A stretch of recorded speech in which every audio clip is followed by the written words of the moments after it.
போதான் தெரிகிறது ஒரு முனிவன் 12 ஆண்டுக்கு ஒரு முறை சாப்பிடுகின்ற பழம். அவர் குளிச்சுட்டு சாப்பிடுறவர் கவனமா இல்லை. அதனால அந்த பழத்தை வச்சுட்டு குளிக்க போயிருந்தப்ப இவன் வில்லில் அடிச்சு கையில் கொடுத்துட்டான். இப்போ ஒட்டாட்டி சபிச்சிடுவான். இது அடிப்படை கதை. வியாசனிலும் இருக்கிறது, வில்லியிலும் இருக்கிறது. ஆனால் அதற்கு பின்னால்தான் மிகப்பெரிய வேறுபாடு. இந்த கனி ஒட்ட வேண்டும் என்றால் கண்ணா உடனே வா, உடனே அவர் ஐடியா சொல்றாரு. உங்கள் உள்ளத்திலே இருப்பதை நீங்கள் சொன்னால் படிப்படியாக போய் ஒட்டி கொள்ளும். ஒவ்வொருத்தரும் ஒவ்வொன்று சொன்னாலும் போவேனாம். கடைசியில ஒரு அடி தூரம் இருக்கிறது. பாஞ்சாலியை சொல்லுகிறார்கள். பாஞ்சாலி ஒன்றை சொல்லுகிறாள், கனி ஒட்டவில்லை, உள்ளதை சொல் என்று சொல்லுகிற பொழுது வியாசனும் வில்லியும் வேறு வேறு கதைகளை சொல்வார்கள். அதில் அவர் சொன்னார், 5 கணவர்களை அடைந்தும் என் மனம் இன்னொரு ஆணை விரும்புகிறது. இதோடு வில்லி நிப்பாட்டிட்டான். ஆனால் வியாசன் சொல்லுகிற பொழுது என்ன ஆதிகவி இல்லையா, அதனால் உண்மையை பதிவு பண்ணாங்க. பின்னால் கம்பராமாயணத்தில் வழிமூழ்கள் இவன் இஷ்டத்துக்கு சண்டை காட்சி சொல்லுவாங்க. அப்ப வியாசன் எழுதுகிறான், நாம் பெண்ணுரிமை என்று சொல்லுகிறோமே, பாரதியை ஏன் தூக்கி வைக்க வேண்டும் என்பதற்கு இங்குதான் விடையே இருக்கிறது. வியாசன் எழுதுகிறான், இதோடு நிறுத்தாமல் அடுத்து சொல்கிறான், 5 கணவர்களை அடைந்தும் எனக்கு இன்னொரு கணவனை என் மனம் விரும்புகிறது என்று சொன்னதோடு நில்லாமல் ஒவ்வொரு பெண்ணும் பத்தினியாக இருப்பதற்கு காரணம் சந்தர்ப்பம் கிடைக்காததால். அப்ப சந்தர்ப்பம் கிடைத்த ஒவ்வொரு ஆணும் புத்தகமாக இருக்கிறான், ஒவ்வொரு ஆணும் யோக்கியனாக இருக்கிறான். பெண்ணுக்கு மட்டும் ஒரு நீதி, ஆணுக்கு ஒரு நீதியா? கற்பு நிலை என்று சொல்ல வந்தால் இது கட்சிக்கும் அதை பொதுவில் வைப்போம். பாரதி எதிர்த்தான். ஏன் மடையர்களே, என்னடா எழுதி கொண்டிருக்கிறீர்கள்? பெண்ணுக்கு சந்தர்ப்பம் கிடைக்காதால் அவள் பத்தினி. நான் பத்தினியாக இல்லை என்று சொன்னால் தவறில்லை. உலகத்தில் இருக்கின்ற பெண்கள் எல்லாம் இந்த வார்த்தையை வியாசன் பதிவு செய்கிறான். எத்தனை பேர் மூலத்திலே படித்திருப்பீர்கள் எனக்கு தெரியவில்லை. அப்ப இந்த பெண்மையை காலம் காலமாக எதிர்த்து வந்த பொழுது பாரதி அதை அடைத்து உடைத்து நொறுக்கிவிட்டு பாஞ்சாலி சபதம் எழுதுகிறார். அதிலே பாரத மாதாவாக பராசக்தியாக அவளை மாற்றி உச்சத்திலே கொண்டு வந்து ஒரு மாபெரும் பெண்ணாக, புரட்சி பெண்ணாக அவளை ஆக்கி கொண்டு வந்து அடிமைத்தனம் பேசுகின்ற ஆண்களுக்கு அவன் சொல்லுகிறான். திருவிழையை அவளை இழுத்து வருகிற பொழுது, இழுத்து வருவது வெறும் பெண்ணல்ல, பாரத மாதா, உன் மனைவி, உன் சகோதரி, உன் தாய் என்ற உணர்வை சொல்லி விளங்கான் இளவரசன் தன்னை மிதித்து தடாதலத்தில் போக்கி பெண்ணை அவள் அந்த புறத்தில் கொண்டு சேர்க்காமல் நட்டை மரங்கள் நின்று புலம்பினார். பட்டை புலம்பல் பிறர்க்கு துறையாமோ வீரமுலா நாய்கள் சொன்ன வீரமுலா நாய்கள்.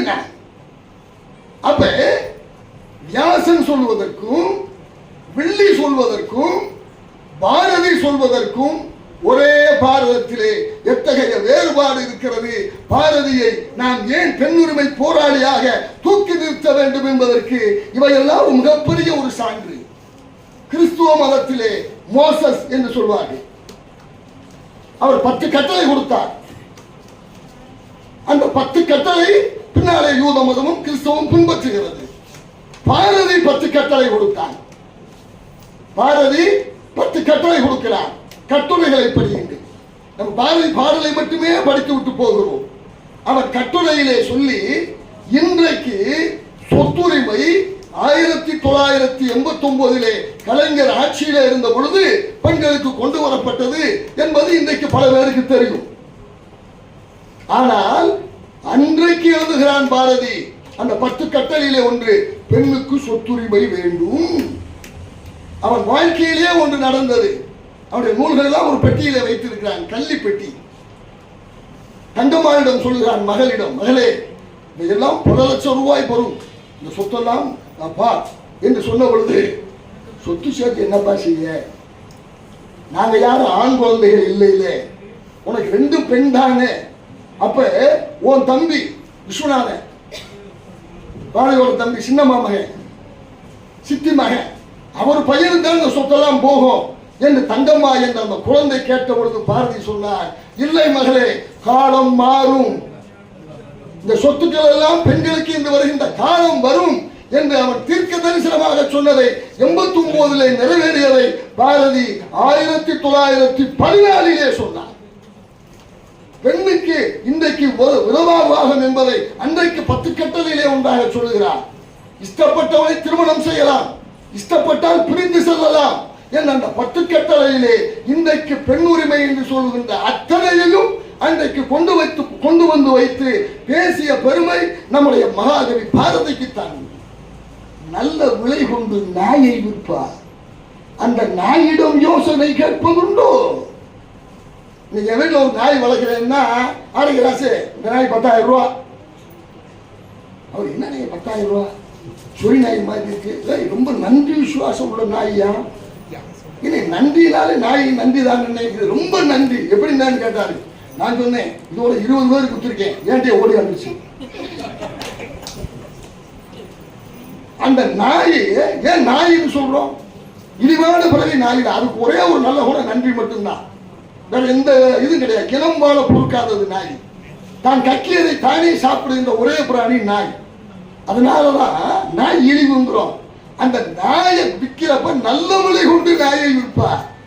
அந்த நாயிடம் யோசனை கேட்பதுண்டோ? என் நாயை உன்னை ஆரோக்கியராட்சி விற்க போறேன், விற்கலாமா அப்படி கேட்டா விற்கிறோம். அது மாதிரி பெண்களை அடை சண்டாங்க பண்ண கொடுமையா பணம் நேரம் பேசுறீங்க. பாரதியை பாடிய காலத்திலே வயிற்றிலேயே விதவையாக போன குழந்தைகளுடைய எண்ணிக்கை 3. வயிற்றிலேயே விதவையாக போன குழந்தைகள் 6 மாதம் உருவத்திலே போன குழந்தைகள் 200 சொச்சம். இப்படி பட்டியல் போட்டு குழந்தை பிறக்கும் முன்னே நிச்சயம் செய்து விதவையாக பிறந்து வாழ்நாளெல்லாம் புலம்ப வைத்துக் கொண்டிருந்தார்கள்.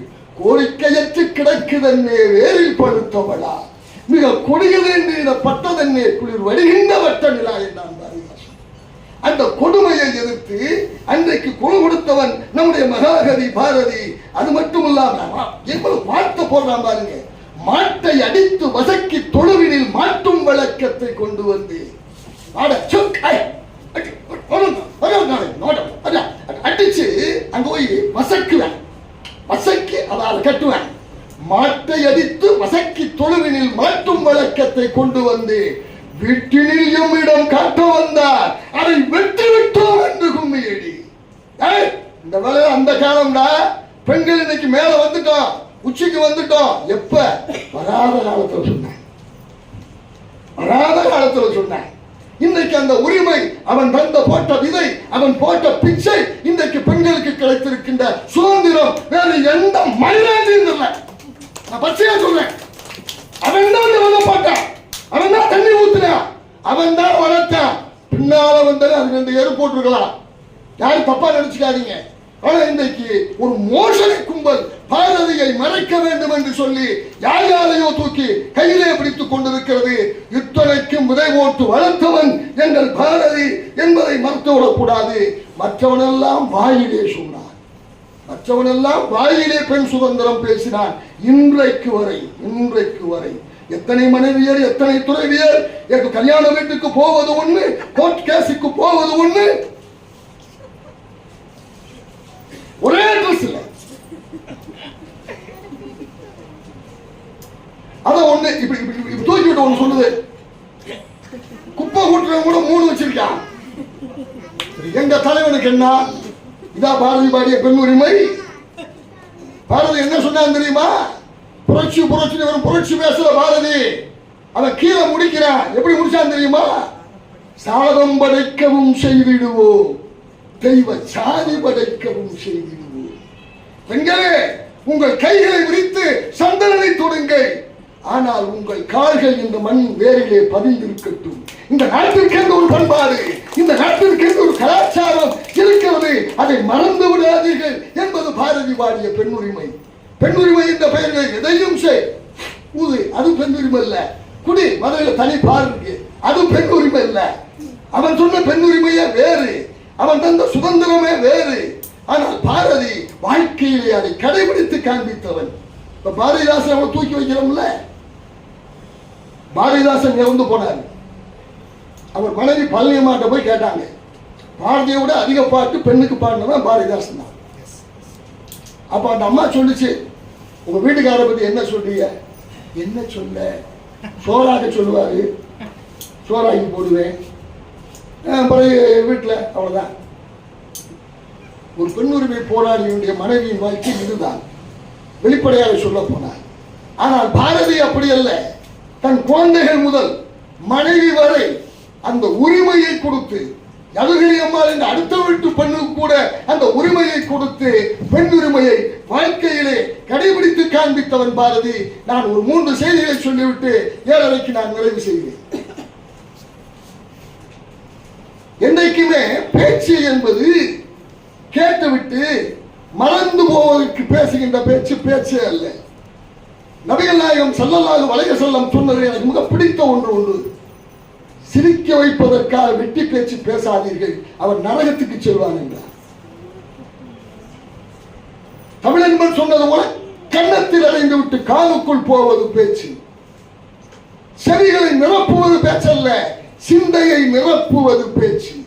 அக்கினி குஞ்சாக ஒவ்வொருவருக்குள்ளும் புகுந்து நெருப்பை மூட்டி விடுவது பேச்சு. பாரதி உயிராக போற்றிய தலைவன் திலகன். அந்த திலகர் பிரிட்டிஷ் ஆட்சி காலத்திலே, என்னுடைய நினைவு சரியாக இருந்தால் 1796 அல்லது 97களிலே பாராளுமன்றத்திலே ஒரு சட்டம் கொண்டு வருவார்கள். மணப்பெண்ணிற்கு 7 வயது ஆகியிருக்க வேண்டும். சிரிக்கக்கூடாது யாரும். மணப்பெண்ணிற்கு எவ்வளவு வயசு ஆகிருக்கணும்?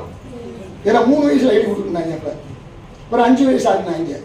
அது 7 வயசு ஆக்கணும் சொன்னதுக்கு திலகர் கொந்தளிச்சிட்டார். மிகப்பெரிய தீவிரவாதி, இந்திய விடுதலைக்கு போராடிய மிகப்பெரிய மனிதர். ஆனால் சமூக சீர்திருத்தம் என்று வந்த உடனேயே இது கலந்துவோம்ல, உடனே இந்து மதம் அழிந்து போய்விடும், சனாதனம் அழிந்து போய்விடும், இதை நாங்கள் எதிர்க்கிறோம் என்று சொன்னார் திலகர். ஆனால் அவருடைய சீரனான பாரதி என்ன சொல்கிறார்? அதை அறுத்து எறிந்து பெண் விதவை பெண் கூட விவாகம் செய்து கொள்ளலாம் என்று சொல்லி அன்றைக்கு முரசடைந்தவனாக பாரதி இருந்தார். பாரதி உச்சத்திலே ஓட்டிய மனிதன் மகாத்மா காந்தி.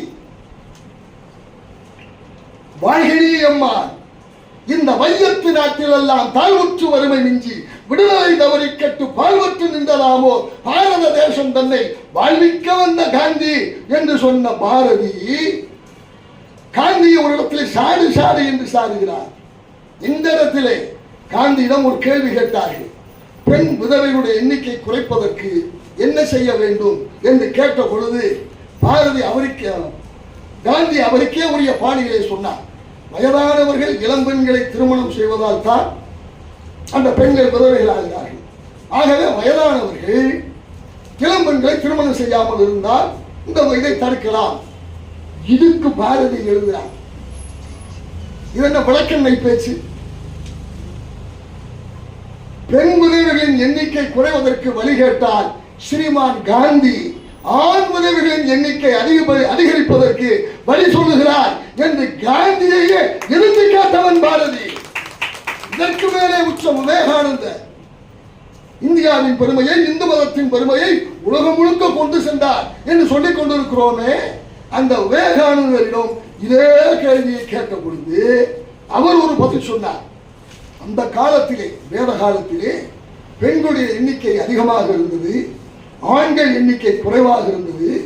ஆகையினாலே ஒரு ஆண் பல பெண்களை மணந்து கொள்ளலாம், ஒரு பெண் ஒருவனைத்தான் மணந்து கொள்ள வேண்டும் என்ற முறை இருந்தது என்று விவேகானந்தர் எழுதிவிட்டார், சொல்லிவிட்டார். கடுமையான வார்த்தையை பாரதி போட்டு எழுதுகிறார். கிளிக்கதை படிக்கிறார் விவேகானந்தர். எப்படி கிளிக்கதை படிக்கிறார் விவேகானந்தர்? அவர் இந்த துறவு மார்க்கத்திலே போனதனாலே அவருக்கு அந்த உண்மையை மறைத்து மெழுகி பேசுகிறார். நான் கேட்கிறேன், பாரதி சொன்ன வார்த்தை சென்சஸுக்கு ஆங்கிலம் இல்லையா? மக்கள் தொகை கணக்கெடுப்பு தமிழ், அப்படித்தானப்பா? ஆமா, கெடுப்பு. அதுக்கு தமிழ்ல பேர் சென்சஸ். ஆமா, மக்கள் தொகை கணக்கெடுப்பு தெரியுமா உனக்கு? பாப்பா, மக்கள் தொகை கணக்கெடுப்பு தெரியுமா? தமிழ்ல கைது கூட தெரியல நீ பிள்ளைக்கு. நாசமா போக ஆங்கில வழியை கொண்டு வந்து சண்டாளன். அதே வம்சம்லாம் போனாங்க, வம்சம்லாம் போயிட்டு காணதான். தமிழ் இன்னைக்கு அழிந்ததற்கு அந்த சண்டாளர்கள் காரணம். ஆங்கில வழிக்கல்வியை கொண்டு வந்து தீவனுக்கு பல்லாயிரம் சேர்ந்தன. இது பல்லாயிரம் கோயில்ல சொல்லுவேன் பாரதி சொன்னாங்க. பேடு கல்வி பயின்றோர் பித்தர்கள், பேடி கல்வி பயின்றோர் பித்தர்கள். நான் பாரதி ஆங்கில கல்வி படிக்கிறவங்க. விவேகானந்தர் சொன்னதற்கு அவன் சொன்னா, கிளிக்கதை படிக்கிறார் விவேகானந்தர். சனசங்கின்னு சமஸ்கிருதத்தில் அதுக்கு பேரு, சென்சஸுக்கு பேரு. அதுல அந்த எத்தனாயிரம் வருஷத்துக்கு முன்னால குறைந்தது 5000 வேத காலம் இல்லையா? அந்த காலத்திலே சனசங்கியா சொன்னது விதவையான பெண்கள் உப்பு போடாமல் சாப்பிட வேண்டும். சனசங்கியா சொன்னது வெள்ளை சேலை கட்ட வேண்டும் என்று. சனசங்கியா சொன்னது பெருந்தவையிலே படுக்க வேண்டும் என்று. விவேகானந்தரே, நீ துறவி, இல்லவத்தை பற்றி உமக்கு என்ன தெரியும் என்று கேட்ட ஆண்மையாளன் மகாகவி பாரதி. அவனை விட பெண்ணுக்கு குரல் கொடுத்தவன் யாரும் இல்லை. அவனுடைய வழியிலே பெண்மையை போற்றுங்கள், பெண்மையை தூக்கி உயர்த்துங்கள். எங்கே பெண் போற்றப்படுகிறாளோ அங்கே சமுதாயம் உயரும். நான் சொல்றேன், நம்மால் கருத்தால் சொன்ன நம்ப மாட்டாங்க. வெள்ளையா இருக்க வேண்டும் சொன்னா நம்புதான். ஒரு வெள்ளையா இருந்ததுன்னு சொன்ன பிதாமகன் பீஷ்மன் சொன்னான். யுத்தம் முடிந்து 18 நாள் குருஷேத்திர போர்க்களம் முடிந்து சரப்படுக்கையிலே அம்பு படுக்கையிலே படுத்திருக்கிறான் பிதாமகன். அவனிடம் சென்று ராஜ நீதி போதிக்க வேண்டும் என்று தருமன் கேட்கிறான். கண்ணண்ட போனா அதே விவரமான ஆளு இல்லை. என்னைக்குமே உள்ளூர் மாட்டுக்கு மதிப்பு இருக்காது. வெளியே போன புதுப்படியை தானே பாரதன் ராஜா. ஐயா பெரிய பெரிய ஆள் இப்படி கையெழுத்து கும்பிடுவான். இந்தியாவில் அத்தனை பெரிய, தமிழ்நாட்டுக்கு அத்தனை பேச்சாகணும். ஒரு சந்தேகம் நம்மகிட்ட கேட்பேன். இங்கே நம்ம கம்பத்தில் கேளுங்க, ஆளுக்கு ரசித்த ஆளுங்க அந்த அச்சா சொல்லிருக்காளா போதும் நேரத்தில் பெரிய ரசத்தை வந்தால் நான் சம்பத்து ஓட்டிருப்பேன் அப்படின்னாலே இப்படி தான் பேசுவேன் நம்மளால. அப்ப கண்ணன் சொன்னடே கிருக்கா, உன் குளத்தில் இருக்கவன மதிடா. என்னை விட ராஜநீதி இருந்தது உன் வம்சத்தில் இருக்காண்டா. யாரு? பிதாமகன் பீஷ்மன். அந்த சாய உள்ள கிடைக்க பரவாயில்ல போ அப்படின்னு அவனுக்கு ஆற்றல் கொடுத்தா. அவன் ஒன்னா சொல்லிக்கிட்டே வந்தான். ஒன்னு சொன்னா கடைசியில வம்சமே உட்கார்ந்து நீதி கேட்குது. கேட்கிறப்ப சொன்னா, எந்த ஒரு நாடு, எந்த ஒரு அரசு, எந்த ஒரு குடும்பம் பெண்ணை மதிக்கிறதோ அந்த குடும்பம் வாழும். எந்த ஒரு அரசு, எந்த ஒரு நாடு, எந்த ஒரு மக்கள் பெண்மையை இழிவுபடுத்துகிறார்களோ அவர்கள் அழிவார்கள் அப்படின்னு சொன்னப்போ பின்னால் ஒரு சிரிப்பு சத்தம் கேட்டுச்சு. சேதனை சிரிக்கிற மாதிரி ஊருக்கெல்லாம் பிள்ளை நீ மட்டும் பேசிக்கிட்டே இருக்க அவர் சொல்லிட்டு. அப்ப சிரிப்பு சத்தம் கேட்டது யாருன்னு பார்த்தா பாஞ்சாலி சிரிச்சுட்டு இருக்கா. அப்பதான் கோபமே வராது. தர்மனுக்கு கோபம் வந்து சொன்னா, நீ சும்மா இருக்க மாட்டோம், சிரிச்சு தானடி 18 ஏக்கரோட சேவை அழிஞ்சு வச்சு உங்களை சிரிச்சா போச்சு, கோயிலை விரிச்சா போச்சுன்னு சும்மாவா சொன்னாங்க. இப்ப எதுக்கு சிரிக்கிறேன்னா? அப்பதான் பிதாமகன் பீஷ்மன் சொன்னா, தர்மா, பெண்கள் புத்திசாலிகள், அவள் பொருள் இல்லாமல் சிரித்திருக்க மாட்டாள், அவளிடம் ஏன் என்று கேள் என்று சொன்ன உடனே பாஞ்சாலி கேட்டாள். நியாயமான கேள்வியை கேட்டார். தாத்தா, இன்னைக்கு நீதி சொல்றீங்க, எப்ப சாக கிடக்கிறப்ப? அன்னைக்கு அந்த துரியோதனன் அவையிலே அத்தனை தூள் உரிகிற பொழுது எல்லாம் போயிட்டு என்ன கிருபாச்சாரி ஐயாம் சாரின்ட்டான், துரோணாச்சாரி ஐயாம் சாரின்ட்டான், பீஷ்மாச்சாரி நீ ஐயாம் சாரின்ட்ட. இன்னைக்கு வந்து நீதி சொல்றீங்க, அன்னைக்குதான் சொல்லியிருக்கணும். சாக போறப்ப தோத்து சாக போறப்ப சொல்றீங்க அப்படின்னு கேட்டப்பதான் அவன் சொன்னா, நீ சொன்னது நியாயமானது தாயே, ஆனால் அன்றைக்கு துரியோதனன் போட்ட உப்பு ரத்தமாக என் உடலிலே ஓடிக்கொண்டிருந்தது. அர்ஜுனன் போட்ட அம்பிலே அந்த உப்பெல்லாம் வெளியே போய்விட்டது. என் தன் தாய் கங்கை மாதா கொடுத்த அந்த பால் மட்டும்தான் இப்போது இருக்கிறது. அதனாலே சரியான ராஜநீதி சொல்கிறேன் என்றார். இலவசம் வாங்கி தூங்கிறவங்களுக்கு அதுதான். அது இருந்துச்சுன்னா அது அப்படித்தான் பேசும். எல்லாம் யோசித்து நாட்டை காக்கின்ற வழி, பாரதியின் வழி மனித சமுதாயத்தை உயர்த்துகின்ற வழி. அவன் ஒருவன் தான் மனிதர் மோகம் மனிதர் பார்க்கும் வாழ்க்கை இனியுண்டோ என்று கேட்டவன், மனிதர் உணவை மனிதர் பறிக்கும் உண்டோ என்று கேட்டவன், தனி ஒரு மனிதனுக்கு உணவு நீரில் ஜகத்துறை எடுத்துடுவோம் என்று சொன்ன பாரதியை நெஞ்சிலே ஏந்துவோம், பெண்மையை போற்றுவோம், பெண்மை வாழ்கவென்று கூத்துடுவோமடா, கூத்துடுவோமடா, கூத்துடுவோமடா. வணக்கம்.